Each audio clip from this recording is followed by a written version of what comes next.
حضرت سلیمان علیہ السلام کے تخت پر وہی دیوں کا بادشاہ سوار تھا جس نے حضرت سلیمان علیہ السلام کی انگوٹھی چرائی تھی۔ وہ حضرت سلیمان علیہ السلام کا ہم شکل بن کر تخت پر بیٹھا تھا، مگر جلد ہی اس کی حرکتوں سے لوگوں کو شک ہو گیا کہ وہ حضرت سلیمان علیہ السلام نہیں ہیں۔ چنانچہ انہوں نے اپنا شک دور کرنے کے لیے یہ تدبیر کی کہ اس کو تورات پڑھ کر سنانے کے لیے کہا۔ وہ تورات نہ پڑھ سکا، جس پر اور لوگوں نے تورات پڑھنا شروع کر دی۔ وہ گھبرا گیا، وہ کلام الہی سن کر وہاں سے ٹھہر نہ سکا اور فوراً غائب ہو گیا۔ اس نے حضرت سلیمان علیہ السلام کی انگوٹھی دریا میں پھینک دی، جسے ایک مچھلی نکل گئی۔ حضرت سلیمان علیہ السلام ایک روز دریا پر گئے تو وہاں چند مچھیرے مچھلیاں پکڑ رہے تھے۔ آپ نے دیکھا تو آپ بھی ایک آدمی کے ساتھ مل کر مچھلیاں پکڑنے لگے۔ قدرت خداوندی سے ان کے جال میں وہی مچھلی پھنس گئی جس نے آپ کی انگوٹھی نکلی تھی۔ آپ نے اس آدمی سے وہ مچھلی پکانے کے لیے خریدی اور گھر لا کر اپنی بیوی کو دی۔ بیوی سے فرمایا کہ اس مچھلی کو آج شام پکا لینا۔ آپ کو بالکل معلوم نہ تھا کہ آپ کی انگوٹھی کسی مچھلی کے پیٹ میں ہے۔ جب آپ کی بیوی نے مچھلی کا پیٹ چاک کیا تو اس سے انگوٹھی برآمد ہوئی۔ بیوی نے انگوٹھی آپ کو دکھائی تو آپ نے انگوٹھی کو فوراً پہچان کر انگلی میں پہن لیا۔ انگوٹھی حاصل ہوتے ہی آپ کا تخت و تاج آپ کو واپس مل گیا۔ آپ نے اسے اللہ تعالیٰ کا ایک امتحان سمجھا جس میں آپ پورے اترے اور پہلے کی طرح حکومت کرنے لگے۔ ایک دن آپ کو لوگوں کی دعوت کرنے کا خیال آیا۔ آپ نے اللہ تعالیٰ سے عرض کی کہ میں تمام مخلوق الہی کی دعوت کرنا چاہتا ہوں۔ اللہ تعالیٰ نے فرمایا، اے سلیمان، مخلوقات کو روزی دینے والی ذات تو میں ہوں، تم تو میری ساری مخلوقات کو ایک وقت کا کھانا بھی نہیں کھلا سکو گے۔ حضرت سلیمان علیہ السلام نے دوبارہ عرض کی، اے پروردگار، جو کچھ میرے پاس ہے وہ بھی تو تیرا ہی عطا کیا ہوا ہے، اس سے میں تیری مخلوق کی دعوت کرنا چاہتا ہوں۔ ان کے اصرار پر اللہ تعالیٰ نے ان کی خواہش قبول کر دی اور انہیں اجازت دے دی۔ اللہ تعالیٰ کی رضا حاصل کر کے حضرت سلیمان علیہ السلام نے ایک بہت وسیع و عریض جنگل میں مخلوق خدا کی دعوت کا اہتمام کیا۔ انہوں نے جنات کو جنگل صاف کرنے اور وہاں صاف و شفاف دریاں بچھانے اور مشرق سے مغرب تک کی تمام اشیاء خوردنی لا کر جمع کرنے کا حکم دیا۔ آپ نے ہوا کو حکم دیا کہ وہ فرش زمین کو اٹھا کر فضا میں ہارا کی نہایت وسیع 7 لاکھ دیگوں میں کھانا پکایا گیا۔ جب کھانا پک کر دعوت کے لیے تیار ہو گیا تو ایک مچھلی نے آ کر حضرت سلیمان علیہ السلام کی خدمت میں عرض کی، یا حضرت، مجھے بھی آج حکم ہوا ہے کہ آپ کی دعوت کھاؤں، اس لیے مجھے کھانا کھلائیے۔ یہ سب کھانا اسی دعوت کے لیے ہے۔ اگر تو صبر نہیں کر سکتی تو بسم اللہ پڑھ لے اور جو کچھ تیار ہے اس سے کھانا شروع کر دے۔ حضرت سلیمان علیہ السلام نے مچھلی سے کہا۔ آپ کی اجازت ملتے ہی مچھلی نے کھانا شروع کر دیا اور جتنا بھی کھانا تیار تھا تمام کھا گئی۔ پھر بولی، یا حضرت، ابھی میرا پیٹ نہیں بھرا۔ حضرت سلیمان علیہ السلام نے حیران ہو کر کہا، اے مچھلی، تو تمام مخلوقات کا کھانا اکیلی کھا گئی ہے اور ابھی بھی تیرا پیٹ نہیں بھرا۔ یہ تو میرا صرف ایک ہی نوالا تھا حضرت، مچھلی نے جواباً کہا، میں تو روزانہ ایسے 3 نوالے کھاتی ہوں۔ پھر مچھلی نے شکوہ کیا، حضرت، اگر آپ کے پاس دعوت کا پورا سامان نہیں تھا تو آپ نے تمام مخلوقات خدا کی دعوت کرنے کا اعلان کیوں کیا؟ یہ سن کر حضرت سلیمان علیہ السلام فوراً اللہ کے حضور جھک گئے اور اللہ تعالیٰ سے معافی مانگتے ہوئے کہا کہ تمام مخلوقات کی دعوت کرنے کی ان کی آرزو محض خواب تھی، کیونکہ تمام مخلوق کو روزی دینا صرف خدا ہی کا کام تھا۔ حضرت داؤد علیہ السلام کے زمانے کا واقعہ ہے۔ 2 عورتیں کہیں جا رہی تھیں، ان کے ساتھ ان کا ایک بیٹا بھی تھا۔ راستے میں اچانک بھیڑیے نے ان پر حملہ کیا اور ایک کا بیٹا چھین کر لے گیا۔ دونوں عورتیں دوسرے بیٹے کے بارے میں جھگڑا کرنے لگیں جو بچ گیا تھا۔ بڑی عورت نے چھوٹی عورت سے کہا، بھیڑیا تیرا بیٹا لے گیا ہے۔ نہیں، بھیڑیا تیرا بیٹا لے گیا ہے، چھوٹی نے کہا۔ پھر وہ دونوں عورتیں فیصلہ کرانے کے لیے حضرت داؤد علیہ السلام کے پاس آئیں تو آپ نے بڑی کے حق میں فیصلہ کر دیا، یعنی زندہ لڑکا بڑی عورت کا ہے اور بھیڑیا چھوٹی عورت کے بیٹے کو لے گیا۔ پھر وہ عورتیں حضرت سلیمان علیہ السلام کے پاس سے گزری۔ حضرت سلیمان علیہ السلام نے فرمایا، میرے پاس چھری لاؤ، میں اس زندہ لڑکے کے 2 ٹکڑے کر کے ایک ایک ٹکڑا دونوں کو دے دیتا ہوں۔ یہ سن کر چھوٹی عورت نے کہا، اللہ تم پر رحم فرمائے، یہ اس بڑی کا بیٹا ہے۔ حضرت سلیمان علیہ السلام نے یہ سن کر چھوٹی عورت کے حق میں فیصلہ دے دیا۔ حضرت سلیمان علیہ السلام کو یہ پتہ تھا کہ کبھی بھی سگی ماں بچے کے ٹکڑے کرنا گوارا نہ کرے گی۔ اللہ تعالیٰ نے حضرت سلیمان علیہ السلام کی تعریف کی کہ اللہ نے ہی انہیں فیصلے کا الہام کیا تھا۔ اسی زمانے میں ایک قوم کی بھیڑیں دوسری قوم کی انگوروں کی بیلیں کھا گئیں۔ بھیڑوں اور انگوروں کے مالک فیصلہ کرانے کے لیے حضرت داؤد علیہ السلام کے پاس آئے۔ آپ نے فیصلہ دیا کہ انگوروں کے مالک کو اس کے انگوروں کی قیمت ادا کی جائے۔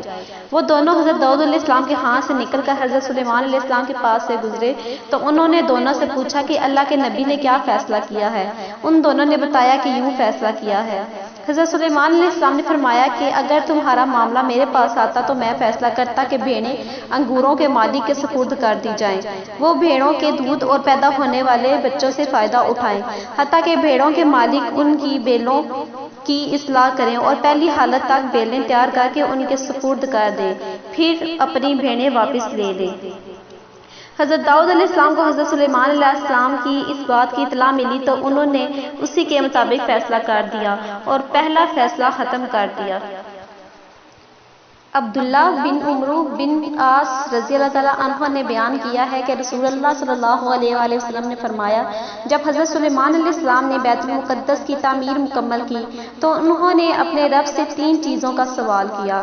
اللہ نے انہیں 2 چیزیں دے دیں اور تیسری کے بارے میں ہمیں امید ہے کہ وہ ہمارے لیے ہوگی۔ سلیمان علیہ السلام نے ایک سوال یہ کیا تھا کہ میرا فیصلہ اللہ کے فیصلے کے مطابق ہو۔ اللہ نے انہیں یہ عنایت کر دیا۔ دوسرا سوال یہ کیا کہ مجھے ایسی حکومت دے جو میرے بعد کسی کے لائق نہ ہو۔ اللہ نے یہ دعا بھی قبول فرما لی۔ تیسرا سوال انہوں نے یہ کیا کہ کوئی اپنے گھر سے صرف اس مسجد میں نماز پڑھنے کے لیے نکلے تو وہ اپنے گناہوں سے اس دن کی طرح پاک ہو جائے جس دن اس کی ماں نے اسے جنم دیا تھا۔ ہمیں امید ہے کہ یہ چیز اللہ نے ہمیں عطا کی ہے، یعنی جو کوئی نماز پڑھنے کے لیے مسجد میں گیا اور وہ نماز پڑھی وہاں پہ اس نے تو وہ اس طرح سے پاک ہو جائے جیسے ابھی ہی پیدا ہوا ہے۔ قرآن مجید میں سورہ انبیاء میں آیت 78 تا 79 میں اللہ تعالیٰ نے انگوروں کی بیلیں چرنے کے واقعے میں اس طرح سے فرمایا ہے، اور داؤد علیہ السلام اور سلیمان علیہ السلام کو یاد کرو جب وہ کھیتی کے متعلق فیصلہ کر رہے تھے، جب قوم کی بکریاں اس میں چر گئیں اور ہم ان کے فیصلے کے وقت حاضر تھے، پر ہم نے وہ سلیمان کو سمجھا دیا اور ہر ایک کو ہم نے حکمت اور علم سے نوازا ہے۔